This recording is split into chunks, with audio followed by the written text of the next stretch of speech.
ESTA Milan 2015. We are here with Kate Shanahan, Head of Journalism at the Dublin Institute of Technology, where last year she organized the first ESTA Autumn. Professor Shanahan, as you wrote, the road test for a story is of what interest is this to the woman running a post office in Donegal?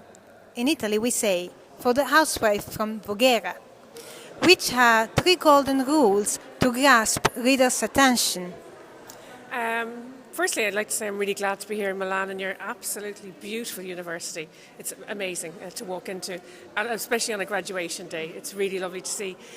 In terms of the three most important things for a news story, I think it has to have currency. There has to be news in your news story.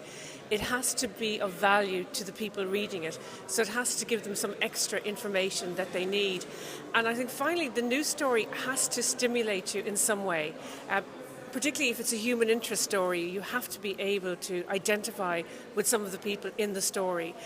We talk to our students about the fact that what your interest is not necessarily what is news, but if you are arguing or debating about something and you are all really interested in it, then that's maybe the kernel of a good news story. I think news has changed dramatically because content is geared towards entertainment online. So it's getting increasingly difficult to distinguish between what is news and what is basically just regurgitated content. We found Click News a fascinating experience. Would you tell us something about it? Click News is a children's news website set up by DIT journalism students and our community links program that links out into the community in Dublin, particularly for school children in areas of social disadvantage. And what we found is it improves children's literacy and media literacy to become involved in it. Our journalism students supply all of the news stories 7 days a week, all year round, even over holidays. They still have to work news shifts, which is a little bit difficult in the beginning, but they absolutely love it. The children respond to it. We have, I think, over 50,000 comments now from children, which is amazing. And we've had up to about 400 journalism students have worked on the site. What's really interesting is it gives you an audience, and a lot of the time in student publications you don't actually have an audience. But in this, you have an audience, and you have that audience interacting with you all the time. What I particularly love about it is that my students who have worked on it have all used that experience to get work afterwards. So everybody who's an editor in Click News always ends up in a very good job because they get responsibility. They have to take complete control. We're the editor-in-chief, but they're all the editors. They make very, value-driven news decisions. They have to look at ethical issues. They have to look at news that's suitable for children. They explore a lot of things that even in a normal news website they wouldn't be able to do.